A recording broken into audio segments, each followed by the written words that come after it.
Hi guys, welcome to my channel. This is Josh, probably better known as MTG Josh. We're doing a crazy deck and I really don't know if it's going to work, nor if it's very effective, nor if there really are many win cons apart from maybe the big Ulamog and Zapolta that you can see on the screen right now. But it's an Esika God of the Tree deck, and on the other side is Prismatic Bridge. I'm sure you've all seen this by now. It's probably the most broken commander that they've ever made on Arena, probably up there with Golos. So there's a few bends and a few breaks in order to make this deck. So Esika is 1 green green, and the other side is white blue black red green. So obviously we're going to have the mana in the deck to support those casting costs, otherwise we can't actually do the challenge to start with.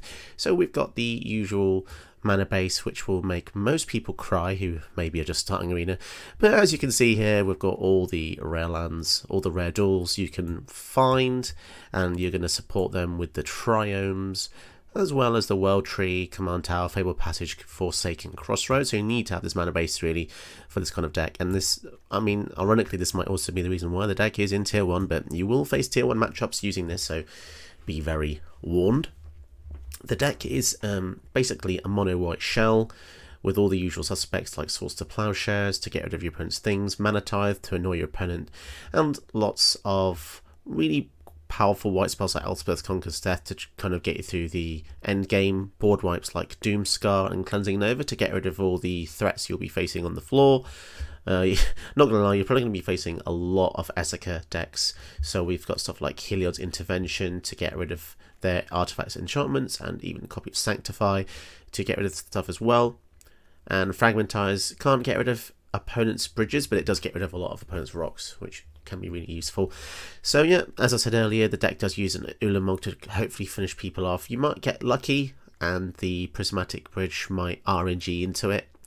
But yeah, you could literally swap Ulamog and does it help out for any of your favourite mono white creatures if you did want to have a go at playing the deck. It's pretty crazy. I'm not going to say it's, going to get you wins, but it certainly is a fun thought experiment, just like all the other 5 colour decks that I've been doing recently, masquerading as one colour. Don't forget the description will have the deck list, so take a look at that and look at all my other Moxfield deck lists if you fancy. And then if you could, just leave me a like and a sub. That's super important to the channel. Help me get to 1,000 subscribers. And if you are going to get any of these cards, take a look at my affiliate links. There's a Magic Madhouse link. If you're in the UK, you might know that already. Gives me a bit of commission. And I also have an Amazon affiliate link as well, which might give you more breadth of products to see what else you can get. But yeah, both of those links in the description give me commission. So thank you very much if you do take a look there. Let's get into the gameplay and let's see how many games I can lose.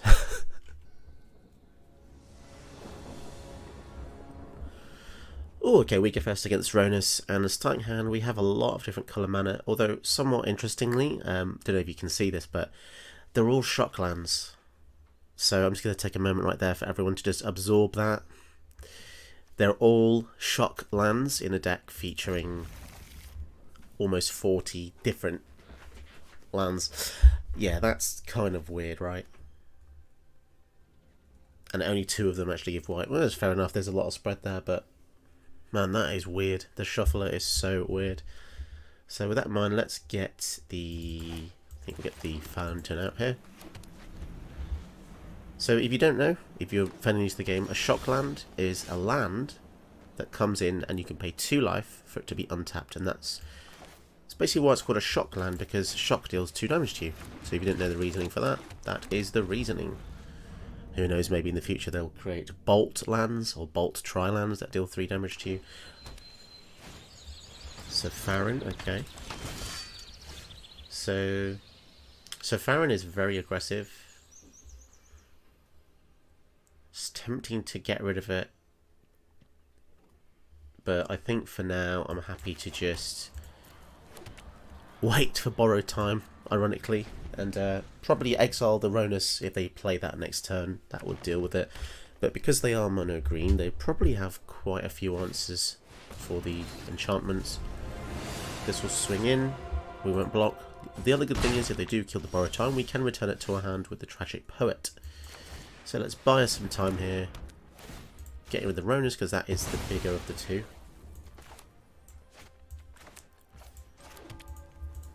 and then swing in. So at the moment, what the opponent can see on our side of the field does not look suspicious, because our land base is basically telling them we're a regular Esika deck. Oof, Toski. Okay. So another indestructible, that's pretty annoying. So let's go for the stomping ground, and then we'll go for the prismatic bridge. So remember, if they kill the bridge, we can bring it back with a poet. So for now, let's just hold that back. Pelt collector. And a questing beast. Wow, they are really coming in hard here. So we need something good. No blocks. Single combat is going to be useful. We are down to 10 already though, which is pretty crazy. They draw so many cards here, they replenish the whole field. Ornithopter. So that is a real shame because we can't use that now, otherwise the Elish Norn would have basically been good game. We could wipe the field, but they'll still have the Toski. So maybe we'll make them choose with single combat. So I'll choose to keep... I'll keep the Ornithopter only because I want to try and get the Elish Norn next turn. So they choose to keep the Pelt Collector. I did not expect that, to be honest. Okay, so Great Henge. We're going to have to be lucky again. I think there is an argument to be made about taking the Ornithopter out because that's taking the slot of a more powerful creature. But I just like the way it's a 2-mana rock, essentially, that can give us any colour. Okay, fair enough. We're down to 7. Enduring Angel, okay. So this has got Flying Double Strike, we have Hexproof. If we die... so basically, if your life total would be reduced to 0 or less, instead transform Enduring Angel and your life becomes 3. Pretty good. So we shall pass the turn for now. So if we get a land next turn, we get Elish Norn, which could be helpful. And then Angelic Enforcer says flying, you have hexproof, power toughness equal to your life total. Okay. Signet and a werewolf pack leader. So interestingly, the Great Henge actually makes the Pelt Collector worse, I think. Wow, so our board, if we use a board wipe in the following turn, that's going to basically hopefully mean we just win the game. See what we get here. Elite Spellbinder, okay, that certainly helps. Ah, so yeah, we'll get rid of the God Eternal Ronus. So basically that's kind of forcing our hand. We essentially we have to board wipe. Oh, that's so rough. But that means they can just activate Faceless Haven and swing in for 6, right? So if we go for Elish Norn, doesn't do anything. Although the Enduring Angel will protect us. So actually, I think, yeah, Elish Norn's actually a good shout here. And then we'll leave the Enduring Angel up, actually. Yeah, I think this line is better because we could have gone for the board wipe there. But then they could have still dealt 6 to us with the Faceless Haven plus Ronus. And having this on the field is really useful because it essentially says that it fades an entire attack step. So this doubles their attack power for the turn. Do they have an answer for Elish Norn and a Ronus? This is pretty scary, not gonna lie. So I feel like they might have played this Ronus a bit too early. Okay, so they're gonna attack anyway. Vigilance, Vigilance, Trample, Vigilance. So we can block. They're all the same stats, weirdly enough. Get rid of this. And then we can get rid of the Barkhide Troll. Yeah, I think blocking them is better than not. Yeah, can we survive much longer? Ooh, Platinum Angel. Okay, fantastic. So, Flying Double Strike. Let's go for the Zatalpa here. Wow, that was crazy. Pure power of the mono white creatures there. Wonderful. Love it.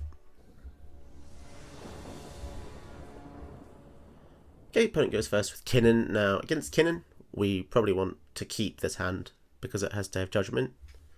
And we even have the Mind Stone to ramp into it, so it might be worthwhile keeping this hand. The Tragic Poet might not even play that out because if we do, it's pretty much inevitable that we'll lose it to Day of Judgment anyway. Opponent mulliganing down, which is very rare. Normally our opponents get exactly the god hand they need to win the game. 6 cards, they probably have a really good hand there. Mana Elf, yeah. So next turn they'll have access to 2 mana after they play the Kinnan, which is pretty crazy. So essentially Kinnan is free this turn. Ooh, okay, so they're going to go for the long game. Makes sense. So yeah, people normally do this. They'll play out the Mana Rocks and then the Kinnan, which... So because he did it in this way, he'll have 4 mana here. But unless everything... Ooh, okay, that's good. So we could probably just win with the Day of Judgment here. Fingers crossed. Nice, let's see if they concede.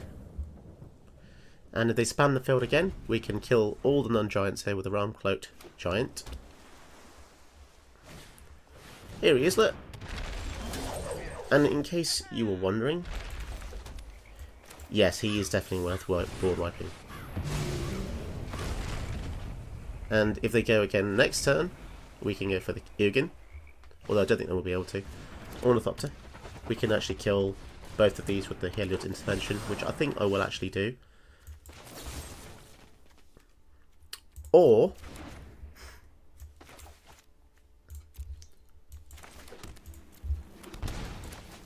we'll go for the Bridger.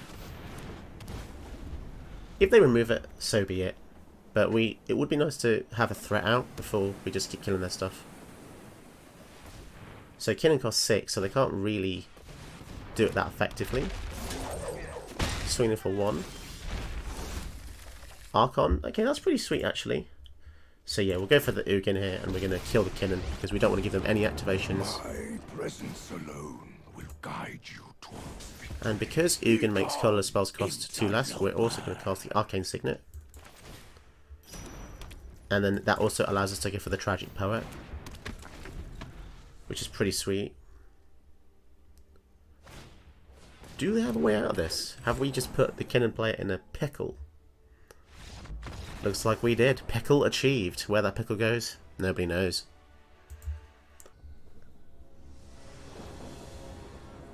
Okay, we're facing one of the boogeymen of the format, Niv Mizzet Reborn. Let's see what we can do here. They will have every answer under the sun. And in theory, we would too, given the normal colours that you'd be able to use, but let's see how well we can do here. The Firemine Vessel, if we can get this off, will be pretty useful in order to cast the Prismatic Bridge. But yeah, once they get rolling with 5-6 mana, it's not looking good. So if we can hit 4 mana, that would be great as well, naturally, so we can just cast the Firemine Vessel. But next turn, we're probably looking to get the Replicating Ring out.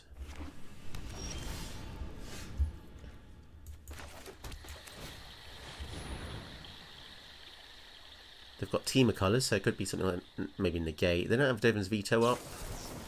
Jawari Disruption, really? They're using that in a... That's really strange. Okay, could be a counter build, more controlled than usual, I'm not really sure. Although the fact they use that there instead of using it to counter my Esika is a bit weird. Maybe they've got other answers for Esika then. Okay, so let's just hope they don't have casualties of war. That is the most painful thing to endure.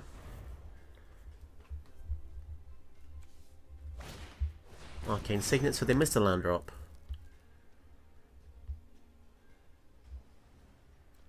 They've got 3 mana open. What could it be? Counterspell? Okay, so if they kill the bridge, we can get it back with the Tragic Poet. Okay, so that might be a 2-hit thing here. So they've exiled our enchantment returning. So they might have the answer for Prismatic Bridge.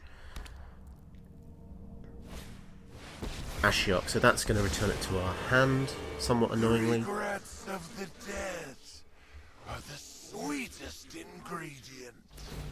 Okay. Yeah, that's sad, but what else can we do? We'll get rid of the Wandering Emperor, I think. No, actually, we'll get rid of the Enduring Angel. That's the hardest one to cast. And I think we'll go for Ugin, then Ugin can kill the Ashiok. Although, yeah, they're gonna, when they get Niv reborn out, it's going to be very difficult to come back from this. But it's to be expected, right? Tier 1 is pretty much flip a coin. Let's see what crazy crap they get here then. Oh, okay, so they've got another answer for the Prismatic Bridge. Although they only hit 1, so we might have a chance. That's pretty good. We did miss a land drop though. 6 mana. Okay. So, yeah, we'll just pass the turn here. I think what we're going to do, when they swing in Ugin, we're going to flash in the Wandering Emperor. And then try to exile Niv. I do like the fact they only got 1. That is pretty weak. Maybe it's because they put cards in like, I don't know, Jwari Disruption. Although saying that, if they give the Niv the counter... Nice break from Ravnica. What? That's greedy. I think personally though, I would have given Niv That was an the easy job. Ghost Form counter. Because then if I destroyed it or exiled it, it would just come back to play. Instead, they're going to get blown out by a Wandering Emperor. I've learned much during my travels. Let me show you. Okay. You're done. So they've wasted their -3 here. Let's uptick. Go for this. So now they have to pay extra mana if they want to do anything.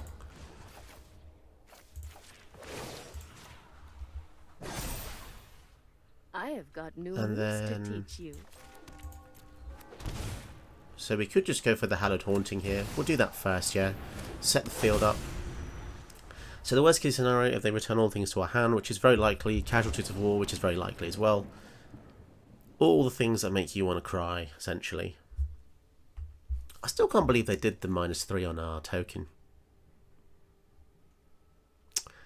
I mean, surely you minus on the Ugin, right? And then maybe hold up to block. I don't know. Let's see how they've built their deck. Let's see if they get anything else. More monocolour things. Expansion Explosion. Okay, ooh, they got 4 things that time. That was a freaking insanely good hit. They got removal, removal, removal, and removal. I got you. And each Planeswalker. So Battle of Frost and Fire is going to annihilate everything. That's pretty sad. That is pretty sad.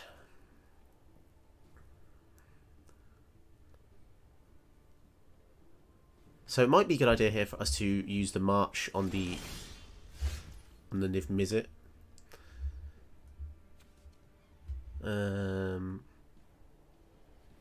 Yeah.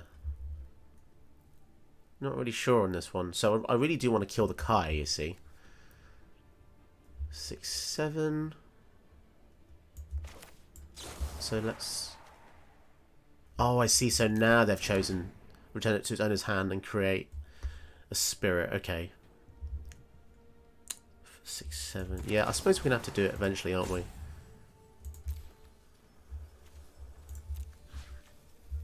Yeah, let's just get rid of the Niv here. Because now we can attack into Kaya.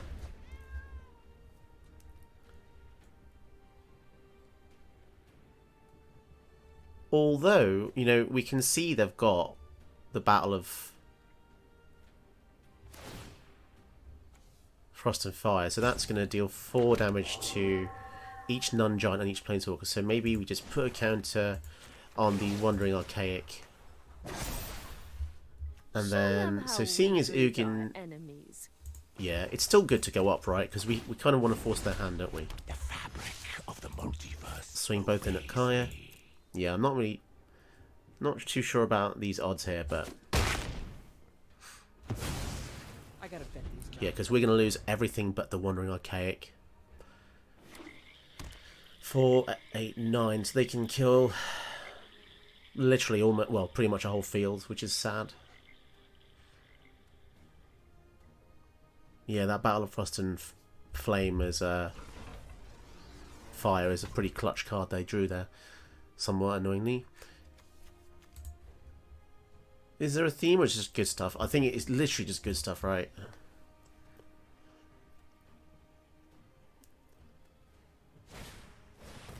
Going for Uro. I wonder what the reasoning for that was. They could have done that second. Intriguing. What? So, clearly this person has never played Magic before because they just gave me an extra turn with a Wandering Archaic out. That might cost them the game, actually.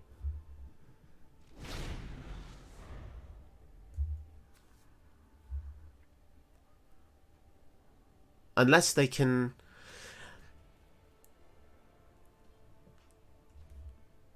Unless they can do this more. Yeah, that was weird. Unless they knew that. They could just have some Haymaker here. Because obviously if they clear the field... So will they pay this time? Okay, they remember this time. I guess once they've made that mistake, it's pretty much ingrained in their mind. Although it's still weird, right? Giving anyone an extra turn, kind of crazy. Sanctify. But yeah, we get 2 turns in a row, so that means what we can do is we can get the bridge out, and then we can see what the bridge gives us, which is pretty awesome. So how much mana do we have? 6, 7, 8. Let's go for the Redain. Oh, no, actually. Let's go for the Prismatic Bridge first. And then we can Redain as well. That will give us some protection. So if we give protection from Odd, okay, that's pretty cool. So this can block the Uro now.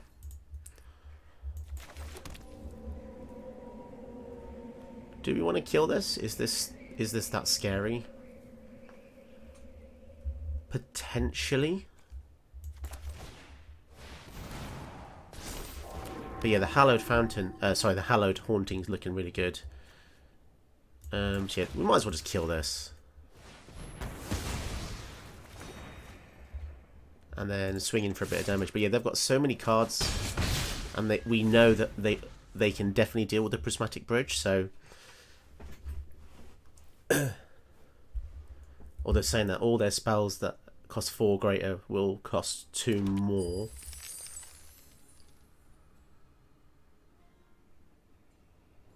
I still can't get over the fact they gave us an extra turn. Their sequencing was just bad. I mean, let's face it, we probably lost this one either way. Probably doesn't make a difference considering they've got 7 cards in hand. Oof, Hostage Taker. That's pretty brutal. So now they can steal... Well, they can steal any creature or artifact.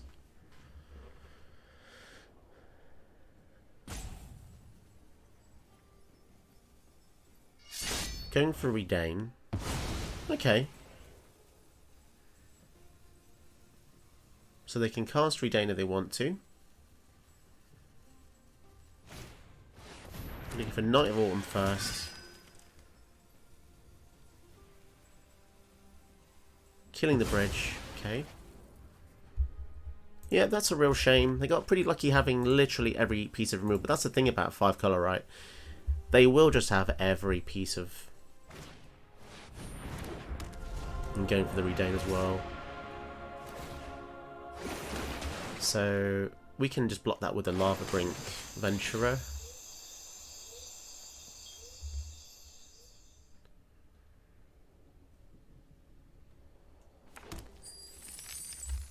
Okay, that's fine with me. We basically saved taking 6 there.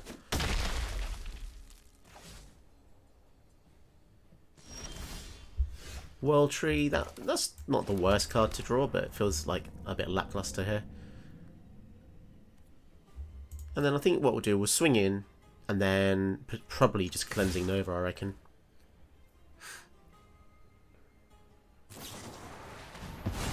Whoa, they're getting greedy again with their removal.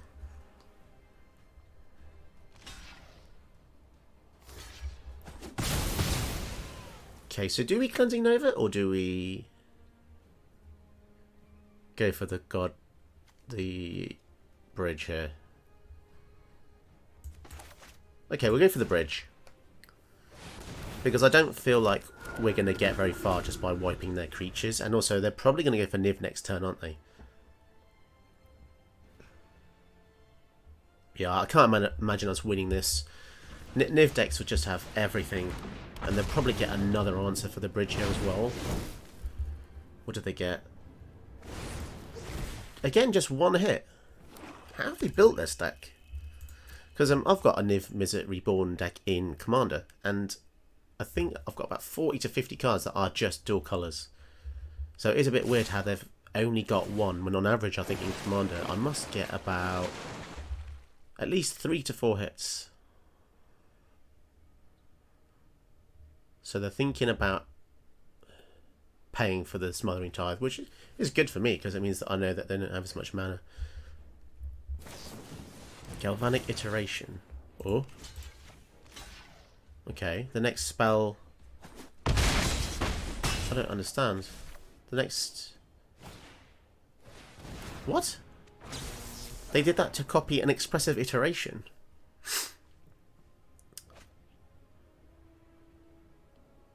Very weird pilot.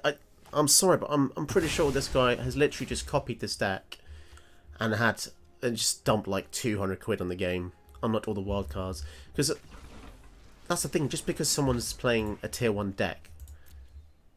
Well, look at how Arena treats me. Apparently, my deck is worthy of facing all these things, but okay, this is really wonderful because Zatolpa's indestructible, so Cleansing Nova in theory should be really good here.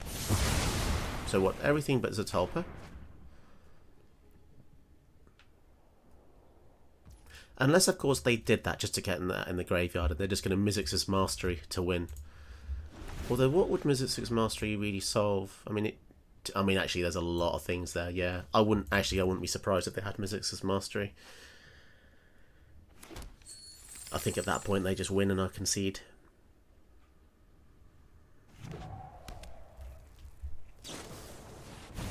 Okay, so although copying Mizzix's Mastery still doesn't do anything extra. Chromatic Lantern.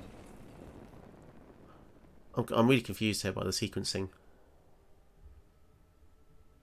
Now what? 3, 6, 8. Magma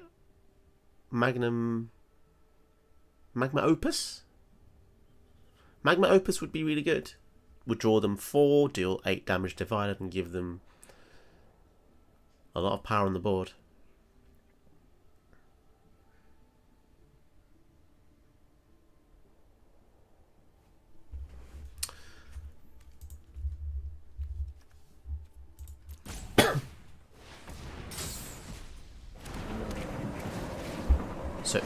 So Uro was the best they had. Okay. Curious. I love how it's a 5-color good stuff deck, but they're just basically clinging onto Uro here.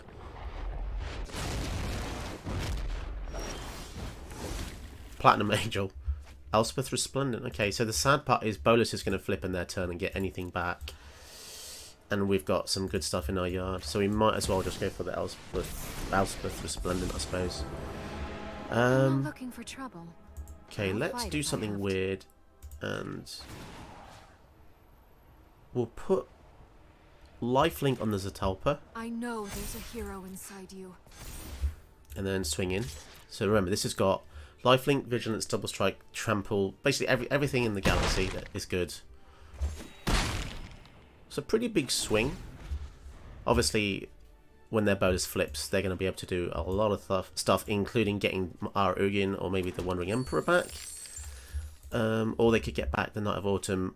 Hostage Taker would be actually the worst thing, wouldn't it? Yeah, because then they could steal Zadalpa and then replay it. Which is pretty bad for us. Let's see if they see that play.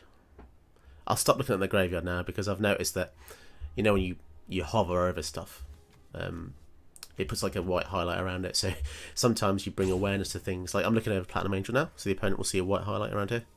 They might be thinking, oh, the opponent can see something in relation to that person, what they're looking at.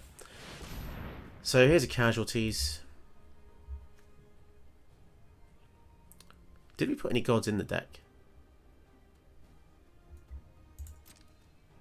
Can't remember. Well, these streets are rough. Yeah, I don't think that was worth doing there. Yeah, the World Tree, you can pay Wooburg twice to put Searchlight for any number of gods, put them on the battlefield. You can build it in more of a... Yeah, okay, I think that's definitely game then.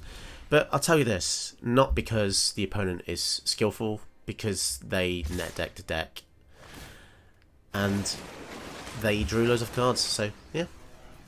I would say GG, but yeah, I don't think this really warrants it considering the amount of mistakes they made. Cool, moving on to the next game.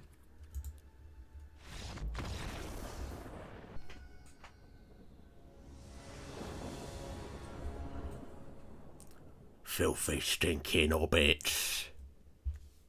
Filthy bloody hobbits. This bloody hand's awful. Mulligan that. So we're facing bloody goblins, innit? Muxus Goblin Grandee. Oh, little bloody god hand. Right. Let's get out the land that traps first. So Muxus Goblin Grandee's looking to get goblins out, if you can imagine. Goblins here, goblins there. Right, let's get this temple out then. Nice, and an ornithopter. We might be dying soon, so we might as well get the ramp out. Not gonna lie, it's pretty hard to keep that voice up, so I don't think I'm gonna do that anymore. But, I mean, they won me the game after all, so yeah, you know, maybe I'll do that voice more often. If you've had fun watching this video, don't forget to leave me a like and a sub, and to check out my Ko-fi donations page, where you can donate as little or as much as you want. And check out some more videos to keep watching.